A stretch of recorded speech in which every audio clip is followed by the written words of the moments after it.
Hello, Vincent. Thank you to welcome us in Buxeuil. Great to be here. How are you, Vincent? Just arrived from the plane? Thank you, Thomas. Merci d'être venu jusqu'à moi. Ici, je vais pouvoir te présenter beaucoup de choses. Bonjour à tous tes collaborateurs en Australie. Merci à eux encore. Super. Écoute, voilà, ben on est très content de représenter tes vins et je suis très heureux aujourd'hui d'être avec toi ici à Buxeuil. Buxeuil qui est quand même un lieu assez unique. Et voilà, j'aimerais que tu nous dises un petit peu plus pourquoi ce lieu est si unique dans le paysage de la Champagne. Donc, comme tu le dis très bien, Buxeuil a une particularité très forte. C'est que c'est le cœur de la Côte des Barres. On a la connexion de plusieurs rivières, l'Ours, la Laigne et surtout la Seine.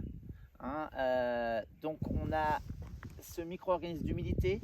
Regarde ce profil, toutes les vallées sont transversales et vont finir sur la rivière. Tu le trouveras rarement ailleurs. C'est une particularité aussi d'avoir une densité de vignes pas totale. Donc on a en permanence des zones un petit peu plus plongeantes, boisées, ce qui va être extraordinaire pour garder cette biodiversité. On a encore peut-être la chance d'avoir une zone qui est encore très protégée et où on peut faire encore beaucoup mieux. Tu vois, les arbres, on peut encore faire des très jolis corridors. Il y a des potentiels, c'est pas perdu. Super, super. Et par rapport à cette zone aussi, les sols, est-ce que tu peux nous dire un petit peu plus sur le chiméridien, Ouais. les cépages aussi que tu utilises ici? Voilà ton chiméridien, c'est coquille d'huître. Ici c'est magique. C'est vrai que de temps en temps quand on ramasse des cailloux, il faut mettre des gants, ça coupe. Ces coquilles, alors il y a des zones plus ou moins importantes en chiméridien. L'avantage de ces sols, donc argilo-calcaire et argilo-marneux, dès que les racines vont descendre en profondeur, on va gagner cette minéralité, on va avoir ce tranchant. Des sols qui se ressuient assez bien quand il y a un peu moins d'argile. Ici, on est sur Champersin. Cette parcelle va pouvoir faire Chloé, Sensation, ADN. Et l'avantage, elle est exposée nord, pas très pentue. Elle voit le soleil toute la journée. Et l'avantage de nos chiméridgiens, c'est qu'on va garder plutôt quand même une belle fraîcheur. On peut avoir une belle maturité tout en gardant, grâce à l'argile et ses équilibres, une belle fraîcheur. Donc je suis bien Super, content de travailler ici, je trouve que j'ai de la chance. super, super. Euh, Écoute, moi, il y a quelque chose qui m'a toujours frappé depuis qu'on travaille ensemble, c'est ô combien tu pousses la biodynamie euh, dans, comment dire, tu le pousses à l'extrême et avec une multitude de facettes.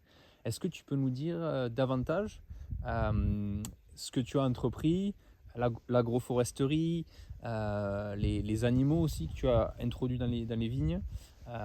Est-ce que tu peux nous en dire plus? Écoute, la biodynamie, je l'ai commencé en 99 avec Pierre Masson, Claude Bourguignon pour m'aider à mieux comprendre mes sols. La biodynamie, ici on a mis un petit coup de charrue, c'est ça, regarde. C'est ce vivant, c'est ce côté, regarde. Les mains sont propres parce que les sols, il y a une qualité dans les sols qui a été progressive, qu'on a gagnée. Mais il n'y a pas que ça. La biodynamie, c'est le bon sens, c'est les équilibres, l'harmonie.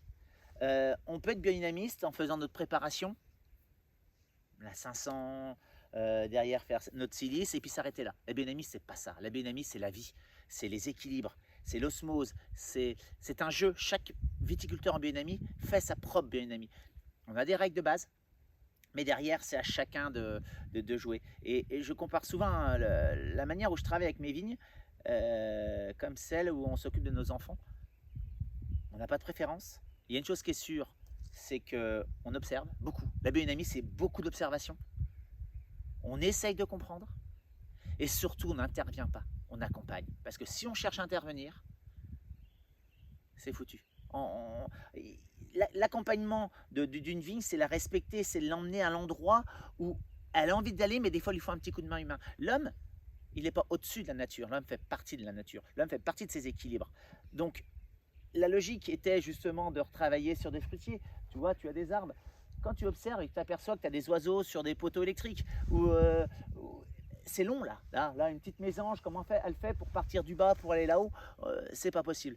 Et j'ai voulu absolument créer ces corridors de biodiversité qui sont uniques, ça parce qu'en Champagne on va pas arracher un rang de vigne, donc j'ai décidé de mettre un rang de fruitiers au-dessus de mon rang de vigne.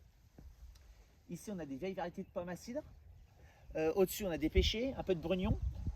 L'objectif n'était pas de produire des fruits, l'objectif était de travailler sur la saisonnabilité de la floraison. Donc on va démarrer avec des fleurs d'ici quelques temps dans les pêchers, ici c'est plus tardif, ce qui fait qu'on va commencer à avoir nos insectes, nos abeilles. Derrière, quand on va avoir les fruits mûrs, on aura aussi des fruits mûrs sur plusieurs mois, c'est-à-dire que les premiers vont être au mois de juillet, août, nos raisins au mois de septembre, et comme là des pommes à cidre, on va être plutôt octobre-novembre. J'ai mis des néfliers, des cognaciers, des pruniers, c'est génial parce qu'on va pouvoir jouer justement sur cette biodiversité de floraison, de couleurs, et c'est ça la biodynamie, c'est ça un équilibre. Et la meilleure réponse, c'est qu'avec la LPO, la Ligue des protections des oiseaux, on s'aperçoit que nos piquets commencent à servir de perchoir, on voit des crottes au pied, et donc ça marche, c'est magique, et je suis vraiment content. Super. Mais merci de nous expliquer ça. Et tu as aussi les moutons. Alors, tu vois ici, c'est une vigne que j'ai rehaussée. Mhm. Alors,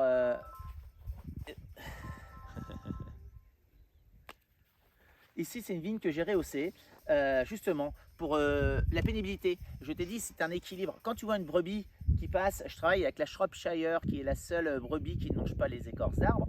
Quand tu prends un brebis qui est obligé de forcer et perdre un peu de laine pour passer sous les fils, c'était du bon sens de remonter.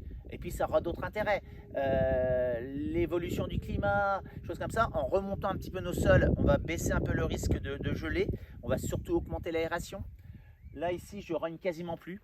Hein, on a eu des canicules. Je pense que chez vous, vous en avez aussi, et plus Bien que sûr. nous. Mais moi, quelque chose qui me frappe, c'est 76. J'avais quelques mois, mais je l'ai vécu. 2003, 2011, 2015, 2016, 2017, 2018, 2019, 2020 et certainement 2022. Il n'y a que 2021 qu'on a eu un été un peu plus humide. Donc aujourd'hui, on ne peut pas passer à travers. Il faut absolument prendre en compte cette évolution. Il y a une règle dans la nature. Si on n'évolue pas, on disparaît. Donc si on veut continuer à pouvoir faire nos vignes, faire des grands vins, il faut absolument qu'on s'adapte. Et aujourd'hui, il faut aller vite, très vite. Sûr. Super. Non, écoute, c'est ultra pertinent ce que tu dis et ce que tu es en train de mettre en place et continuer à mettre en place. En parlant un petit peu des vins et ce que tu fais en cave, parce qu'on a parlé quand même pas mal de la viticulture et on comprend bien que tu es à la pointe. Qu'est-ce que à Aucher, tu as arrêté d'utiliser le soufre en 2015, ce qui est pas forcément une chose facile. Comment t'es venue cette décision d'arrêter d'utiliser Alors, le fait de dire arrêter de mettre du soufre, on a l'impression que c'est moi qui ai décidé. C'est pas moi qui décide. Les vins, je les observe. J'ai commencé à ne plus mettre de soufre dans certaines cuvées, donc ça a commencé par la cuvée ADN en 2009. Et puis les autres, je m'apercevais année après année que j'en mettais de moins en moins. Je vais faire ma 27e vendange, donc j'ai du recul, hein, c'est pas moi qui décide dans les vins. C'est-à-dire que les vins, quand tu t'aperçois que tu as un gros travail, un équilibre, ici regarde, tu laboures pas 100%, on n'est pas là pour anéantir, on est là pour rééquilibrer. Et bien quand tous les équilibres sont au maximum, c'est pas parfait, hein, tu t'aperçois que la vinification c'est simple. Aujourd'hui, vinifier mes vins, c'est pas très compliqué. Ce qui est mis en fût est carrément par gravité dans les barriques. Et en gros, pendant 2 ans ou plus, je ne fais rien, 2 houillages par an. Mais c'est les vins qui décident pour moi. C'est pas les vins m'ont dit j'en ai pas besoin, j'en mets pas. Comme pour le dosage, par exemple, je dose en nature ou en extra brut, non pas pour faire des natures, des extra bruts. Il n'y a pas besoin de doser, on dose pas. Super. Bah, écoute, merci beaucoup Vincent de nous avoir reçus ici et puis j'espère qu'on te verra en Australie très bientôt. Alors avec plaisir, puisque je rentre de Los Angeles, nos amis australiens ont le droit aussi que je me déplace. Super, merci. Merci encore à toi. À bientôt, au revoir. Au revoir.